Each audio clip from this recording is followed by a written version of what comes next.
안녕하세요. 언더케이지닷컴의 F717입니다. 오늘은 HTC 버터플라이 2예요. 버터플라이 2면은 버터플라이 1도 있었나 싶었겠죠. 예, 있었어요. 심지어 버터플라이 J도 있었어요. 일본 내수용이었지만.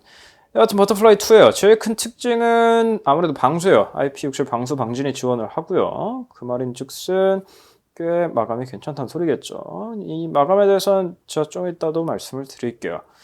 일단 한번 봅시다. 전면에 스테레오 스피커가 있어요. 이 스테레오 스피커 사실은 HTC 기계들을 대부분 조금 키가 크게, 한마디로 좀 길쭉하고 크게 이 반동사 줄 수 있는 베젤을 만들 수 있는 원형 중에 하나인데 어쩔 수 없는 것 같아요. 근데 물리적으로도 이거 좀 줄일 수 있을 것 같은데 모르겠어요. 기술력이 딸리나? 네. 일단 전면에 전면 카메라가 있고 5인치 FHD 해상도의 디스플레이가 있어요. 뭐 요즘 5인치 FHD면 뭐 별로 놀랍지도 않죠. 그냥 그래요. 슈퍼 HD3예요. 좋아요. HTC 로고가 있고요. 키들은 소프트키로 들어가 있어요. 여기다 소프트키 충분히 박을 수 있을 것 같은데 이게 무슨 황소 고집인지 모르겠지만 오른쪽에 볼륨키가 있고요. 볼륨키에 약간의 문양이 들어가 있어서 보기 꽤 좋으시더라.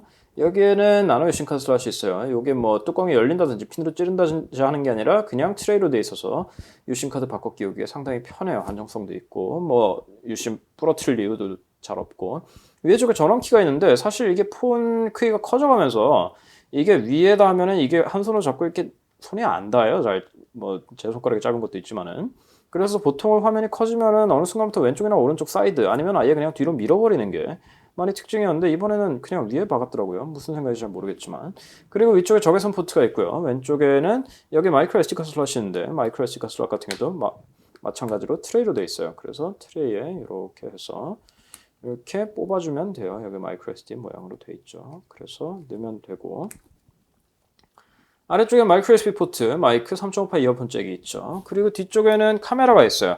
여기 M8 같은 경우에 4메가픽셀 울트라 픽셀 듀얼 카메라가 들어갔었고 E8 같은 경우는 이래서는 안 되겠다 싶어가지고 그냥 일반적인 13메가픽셀로 박았지만 그냥 하나의 싱글 카메라였어요. 근데 이번에 버터플라이 2에서는 듀오 카메라를 13메가로 박아버렸어요. 사실은 이게 원래 정답이었어요. 원래 그냥 13메가를 박고 거기에 듀오가 추가가 됐어야 되는데 HTC가 계속 이상한 뻘짓을 하다가 드디어 이제 자리를 찾았어요. 참 희한해. HTC 사람들이 나보다는 똑똑할 텐데 왜 그런지 모르겠어요. 여기 듀얼 LED 플래시가 있고요. 여기 후면 마이크, HTC 로고, 그리고 각종 인증 로고가 있어요. 처음에 뒤쪽에 에나멜 빨간색이 HTC 2팔 때도 말씀을 드렸지만 조금 지루가 아니라 조금 너무 이거 통통 튀는 게 아닌가 살짝 촌스러운 감까지 없지 않아 있지 않나 싶었는데 계속 보다 보니까 정말 너무 잘 어울려요. 검은색, 빨간색 뒤쪽이 약간 매트한 빨간색 매트한 약간 짙은 빨간색이었으면 더 괜찮았을 것 같기도 하지만 이렇게 아주 화려하게 시선을 끄는 것도 꽤 괜찮은 선택 같아요. 정말 보면 볼수록 이뻐. 그리고 요거 마무리 같은 문제가 전혀 없어요. 방수를 지원하니까 사실 어떻게 보면 이게 당연한 얘기지만 비트로도 전혀 유격도 없고 뭐 사이드에 이번에 뭐 갤럭시 노트 4도 여기 명암이 들어간다는 등의 문제가 있었던 것 같습니다만은 이 친구 그런 것도 없고 마감은 정말 완벽해요. 플라스틱 마스터 HTC한테 이런 말 하기 좀 그렇죠. 사실 워낙 당한 분들이 많아가지고 들어가기 전에 크기 비교를 잠깐 하자면 이게 5인치죠. 5인치 치고는 살짝 큰 편이에요. 갤럭시 S4랑 비교하면은 물론 얘 4.99인치지만 그 정도는 그냥 인터넷용으로 익스큐즈 합시다. 그리고 여기 아이폰 6와 비교를 하면 이 정도 크기가 되겠죠. 그리고 같은 방수니까 방수끼리 비교해야 공평하지 않겠냐 하면 엑스페리아 Z1이 들어가면 대략 이런 느낌이겠죠. 자, 이 정도의 크기를 가지고 있어요. 그럼 한번 보도록 합시다. 일단은 더블 탭 해가지고 키시면 되고 더블 탭 하는 게 아니면 그냥 이렇게 하면은 바로 블링 피드. 이제 약간 정보 큐레이션 같은 건데 저는 이런 식으로 큐레이팅해서 정보를 받는 거에 별로 취향이 아니라서 그냥 지나가도록 하고 센스 UI가 들어가 있어요. 윈도우 모바일 시절에 터치플로나 센스 UI를 기억하는 분들이 많이 계실 텐데 저도 사실 센스 UI를 굉장히 좋아해요.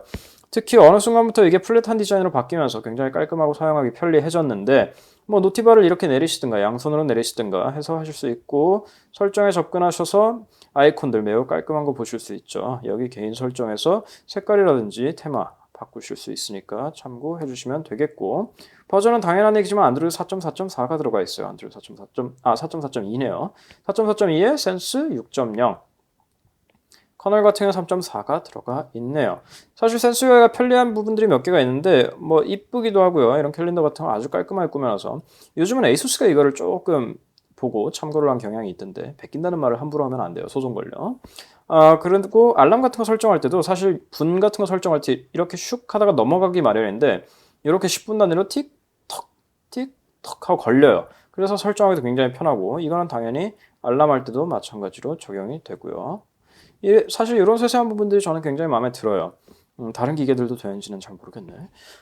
그런 식으로 마음에 드는 부분들이 꽤 있어요. 제가 그래서 센스 UI를 굉장히 좋아하는데 일단 성능적인 부분에서는 다들 아시다시피 기존에 그러니까 HTC M8, E8, 버터플라이 2가 거의 동일한 스펙이라고 보시면 돼요.